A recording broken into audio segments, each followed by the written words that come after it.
The debate में आपका स्वागत है।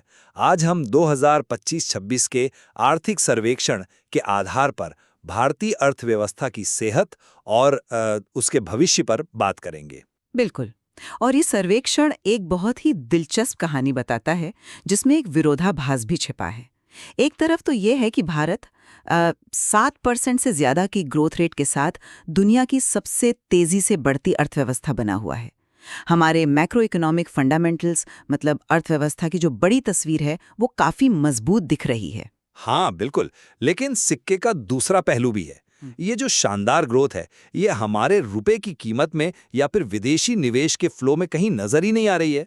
और ये सब एक ऐसे समय में हो रहा है जब दुनिया भर में जियोपॉलिटिकल और फाइनेंशियल माहौल बहुत बहुत अनिश्चित है। और यहीं से हमारी आज की चर्चा का बड़ा सवाल उठता है, क्या भारत की जो ये मजबूत घरेलू अर्थव्यवस्था है वो वाकई इतनी लचीली है कि वो दुनिया में बढ़ रही इन अनिश्चितताओं का सामना कर सके, या फिर ये एक ऐसी कामयाबी है जो बाहरी ताकतों पर बहुत ज्यादा निर्भर है, जिन पर हमारा कोई नियंत्रण नहीं है। मैं ये पक्ष रखूंगा कि भारत की घरेलू ताकत और सरकार के संरचनात्मक सुधार इसकी आर्थिक मजबूती की गारंटी देते हैं। और मैं ये पक्ष रखूंगी कि वैश्विक चुनौतियां और हमारी अपनी जो रणनीतिक कमजोरियां हैं वो भारत की ग्रोथ की नाजुकता को उजागर करती हैं। तो चलिए शुरू करते हैं। देखिए, मेरे लिए कहानी का असली हीरो भारत की अपनी घरेलू ताकत है और आंकड़े इस बात की गवाही देते हैं। सर्वेक्षण का अनुमान है कि हमारी असली जीडीपी की ग्रोथ 7% से ज्यादा रहेगी। और ये कोई तुक्का नहीं है, इसके पीछे ठोस वजहें हैं। महंगाई काबू में है, हमारे बैंक पहले से कहीं ज्यादा मजबूत है, बड़ी बड़ी कंपनियों की बैलेंस शीट अच्छी दिख रही हैं और विदेशी कर्ज भी आप कह सकते हैं मैनेजेबल है। नहीं, ये सब बातें सही हैं, मैं इन आंकड़ों को बिल्कुल नहीं नकार रही हूँ। तो फिर देखिए कि इसके पीछे काम क्या हुआ है। रिजर्व बैंक ने ब्याज दरें घटाकर इकोनॉमी को सहारा दिया, आम परिवारों को टैक्स में बड़ी छूट मिली और सबसे जरूरी बात, सरकार ने अपने घाटे को कम करने का एक बहुत ही भरोसेमंद प्लान दिया है। जो वित्त वर्ष 21 में 9.2% था, उसे वित्त वर्ष 26 तक 4.4% पर लाने का लक्ष्य है। ये सिर्फ नंबर नहीं है, ये एक आत्मनिर्भर घरेलू ग्रोथ इंजन बनाने की मजबूत नींव है।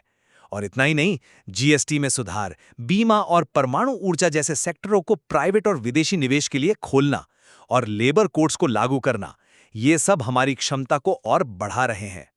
इसका सबसे बड़ा सबूत ये है कि एस&पी जैसी बड़ी क्रेडिट रेटिंग एजेंसी ने लगभग 2 दशक में पहली बार भारत की रेटिंग बढ़ाई है। ये दुनिया का हम पर भरोसा दिखाता है। इसीलिए सर्वेक्षण कहता है कि दुनिया के किसी भी खराब सिनेरियो में भारत ज्यादातर दूसरे देशों से बेहतर स्थिति में होगा। आपने जो तस्वीर पेश की है वो एक ऐसी मजबूत इमारत की है जिसके अंदर के खंभे और दीवारें बहुत मजबूत हैं। मैं इस बात से सहमत हूँ, लेकिन मैं उस तूफान की तरफ इशारा कर रही हूँ जो इमारत के बाहर खड़ा है और दरवाजे पर दस्तक दे रहा है। यही वो 2025 का विरोधाभास है जिसकी बात सर्वेक्षण करता है कि हमारा दशकों का सबसे मजबूत मैक्रो इकोनॉमिक प्रदर्शन एक ऐसी दुनिया से टकरा रहा है जो इसकी कद्र नहीं कर रही है। आप इसे कद्र न करना क्यों कह रहे हैं?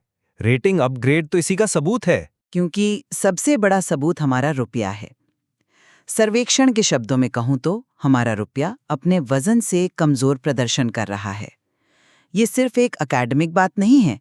समझिए, भारत को विदेशों से सामान खरीदने के लिए यानी अपने व्यापार घाटे को पूरा करने के लिए विदेशी पूंजी पर निर्भर रहना पड़ता है।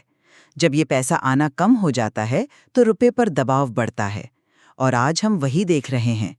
ये हमारी एक बड़ी रणनीतिक कमजोरी को दिखाता है। ऑस्ट्रेलिया के लोवी इंस्टीट्यूट ने इसे स्ट्रेटेजिक पावर गैप का नाम दिया है।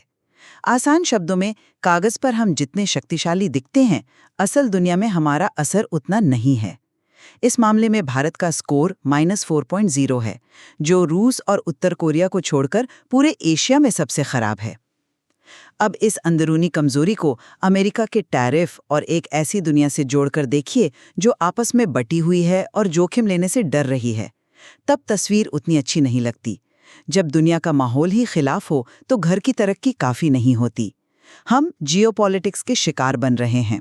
मैं आपकी बात समझ रहा हूं, लेकिन मुझे लगता है कि आप बाहरी खतरों पर जरूरत से ज्यादा ध्यान दे रहे हैं और हमारी आंतरिक मजबूती को कम आंक रहे हैं। भारत की ग्रोथ का असली इंजन इसकी घरेलू मांग है। प्राइवेट फाइनल कंजम्पशन एक्सपेंडिचर मतलब हम और आप जैसे आम लोग जो पैसा खर्च कर रहे हैं वो जीडीपी के हिस्से के तौर पर पिछले एक दशक में सबसे ज्यादा है।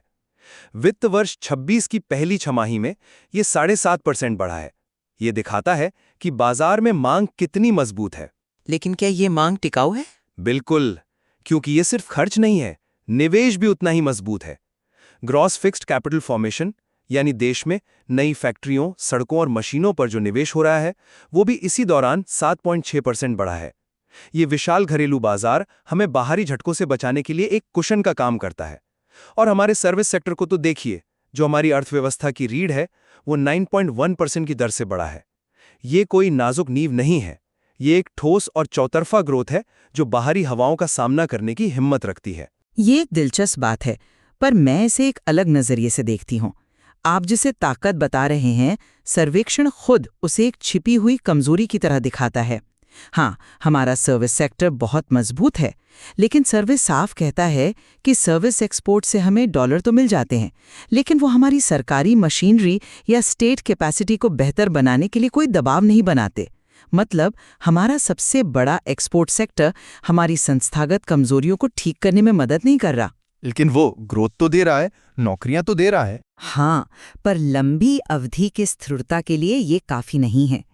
सर्वेक्षण आगे बढ़कर ये भी कहता है कि रुपये को स्थायी रूप से मजबूत करने के लिए मैन्युफैक्चरिंग मायने रखती है, और यही हमारी असली कमजोरी सामने आती है। हमारा सामान का निर्यात यानी मैन्युफैक्चर्ड गुड्स का एक्सपोर्ट सिर्फ 6.4% की दर से बढ़ा है, जबकि कुल एक्सपोर्ट ग्रोथ 9.4% है। ये गैप सर्विसेज की वजह से भरा है।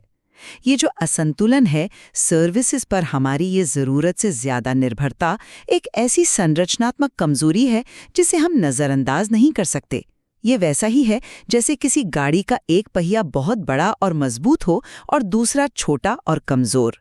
गाड़ी कुछ दूर तो चल जाएगी, पर लंबा सफ़र तय नहीं कर पाएगी। मुझे आपके तर्क पर यकीन नहीं है, क्योंकि आप उन सुरक्षा कवचों को भूल रहे हैं जो हमने बनाए हैं। सर्वेक्षण खुद मानता है कि भारत के पास बफर हैं। एक बड़ा घरेलू बाजार, एक ऐसा ग्रोथ मॉडल जो विदेशी पूंजी पर बहुत ज्यादा सट्टेबाजी पर निर्भर नहीं है, अच्छा खासा विदेशी मुद्रा भंडार और सबसे बड़ी बात, अपनी विदेश नीति तय करने की आजादी, जिसे स्ट्रेटेजिक ऑटोनोमी कहते हैं। इन्हीं वजहों से सर्वेक्षण इस नतीजे पर पहुंचता है कि हम अपेक्षाकृत बेहतर स्थिति में हैं। सरकार चुपचाप नहीं बैठी है, वो सप्लाई चेन को मजबूत करने और पेमेंट सिस्टम में विविधता लाने पर सक्रिय रूप से काम कर रही है। ये सिर्फ बचाव नहीं है, ये हमारी बढ़ती ताकत का ही नतीजा है कि सर्वेक्षण ने भारत की संभावित ग्रोथ रेट को 3 साल पहले के 6.5% से बढ़ाकर 7% कर दिया है। ये हमारी बढ़ी हुई क्षमता और लचीलेपन की साफ स्वीकृति है। लेकिन अपेक्षाकृत बेहतर होना कोई सुरक्षा की गारंटी नहीं है। ये तो ऐसा हुआ कि एक डूबते जहाज पर आप कह रहे हैं कि हमारी केबिन में दूसरों से कम पानी भर रहा है। डूब तो सब रहे हैं। मैं आपको फिर से सर्वेक्षण के अपने विश्लेषण की ओर ले जाती हूँ। ये 2026 के लिए दुनिया के 3 सिनारियो बताता है। इनमें से प्रबंधित अव्यवस्था या अव्यवस्थित बहुध्रुवीय विघटन की कुल संभावना 80 से 90% है। ये कोई सुकून देने वाले शब्द नहीं है। पर उन सिनेरियोज में भी तो भारत को बेहतर स्थिति में बताया गया है। हाँ, लेकिन सुनिए तो सही। सर्वेक्षण एक ऐसे वैश्विक वित्तीय झटके की चेतावनी देता है जो 2008 के संकट से भी बदतर हो सकता है। वो आर्टिफिशियल इंटेलिजेंस यानी AI में जरूरत से ज्यादा निवेश और जापानी सरकारी बॉन्ड की यील्ड बढ़ने जैसे खतरों की ओर इशारा कर रहा है। और जानते हैं, इन सभी खतरनाक परिदृश्यों में सर्वेक्षण भारत के लिए सबसे बड़ा जोखिम किसे बताता है? पूंजी प्रवाह में रुकावट और उसका रुपए पर असर। आप 7% की संभावित ग्रोथ की बात करते हैं, लेकिन ये ग्रोथ बहुत नाजुक है। अगर वो विदेशी पूंजी अचानक गायब हो जाए, जिस पर हमारी अर्थव्यवस्था कहीं ना कहीं निर्भर है, एक वैश्विक संकट में हमारे बफर शायद नाकाफी साबित हों। ये गंभीर चिंता है, मैं मानता हूं। लेकिन क्या आपने इस पर विचार किया है कि इस चुनौती से निपटने के लिए सरकार का यानी स्टेट का चरित्र ही बदल रहा है? हम सिर्फ नियम कानून लागू करने वाली नौकरशाही से आगे बढ़कर एक उद्यमी राज्य यानी एंटरप्रेन्योरियल स्टेट बन रहे हैं। यह सर्वेक्षण का एक बहुत बड़ा आइडिया है। उद्यमी राज्य, इसका क्या मतलब है? क्या सरकार अब बिजनेस करने लगी है? नहीं, इसका मतलब है कि सरकार अब सिर्फ एक रेफरी की तरह काम नहीं कर रही जो बस नियम लागू करे। वो अब टीम के एक उद्यमी कोच की तरह बन रही है, जो नए आइडियाज के लिए माहौल बनाता है, प्राइवेट सेक्टर के लिए जोखिम को कम करता है, प्रयोगों से सीखता है और तेजी से फैसले लेता है। आप इसे सेमीकंडक्टर और ग्रीन हाइड्रोजन के लिए बनाए गए मिशन मोड प्लेटफॉर्म में देख सकते हैं। सरकार ने कहा कि हम चिप बनाने का जोखिम उठाने में आपकी मदद करेंगे, आप बस आगे आइए। हम इसे राज्य स्तर पर भी देख रहे हैं, जहां इंस्पेक्टर राज को खत्म करके विश्वास आधारित सिस्टम पर जोर दिया जा रहा है। ये सिर्फ हाथ पर हाथ धरकर बैठना नहीं है, ये मुश्किल हवाओं का रुख अपनी ओर मोड़ने की एक रणनीतिक कोशिश है। हम इसी तरह अपनी क्षमता बढ़ा रहे हैं ताकि वैश्विक अनिश्चितताओं का सामना कर सकें। माफ कीजिए, लेकिन मैं इसे नहीं मान सकती। ये एक अच्छी सोच है, एक ख्वाहिश है, लेकिन अभी हकीकत नहीं बनी है। सर्वेक्षण खुद कहता है, और मैं उसी के शब्दों को दोहरा रही हूँ, आज राज्य की क्षमता ही सबसे बड़ी बाधा है। ये कोई तारीफ नहीं है, ये एक सीधी चेतावनी है। लेकिन वो क्षमता बनाई तो जा रही है। मिशन मोड प्लेटफॉर्म्स उसी का उदाहरण है।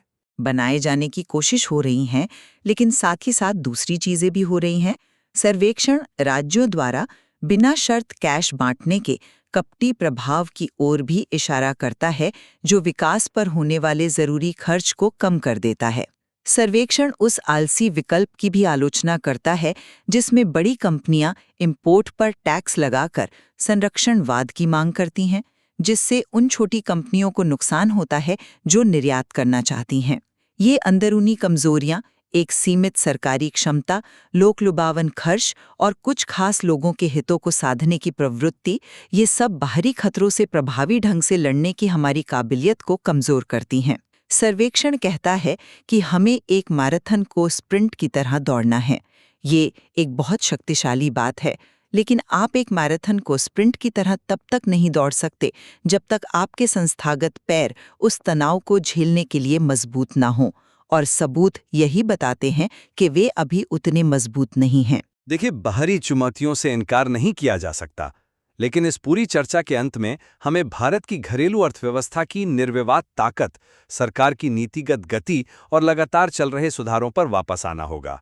ये सब हकीकत है, कोई ख्वाब नहीं।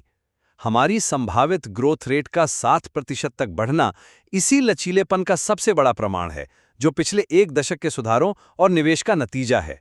सर्वेक्षण के शब्दों में कहें तो भारत श्रेय यानी स्थायी रूप से अच्छा को प्रेय यानी क्षणिक सुख पर तरजीह दे रहा है। ये रास्ता मुश्किल हो सकता है, लेकिन ये साफ है और हमारी अपनी घरेलू ताकत पर टिका है। और मैं एक बार फिर कहूंगी कि घरेलू आंकड़े अच्छे हैं, पर वो हवा में मौजूद नहीं है। एक कमजोर रुपया, दुनिया में हमारे घट्टे रणनीतिक प्रभाव की खाई और एक बिगड़ते वैश्विक माहौल की बहुत ज्यादा संभावना, ये ऐसे गंभीर जोखिम हैं जिन्हें सिर्फ घरेलू तरक्की से दूर नहीं किया जा सकता।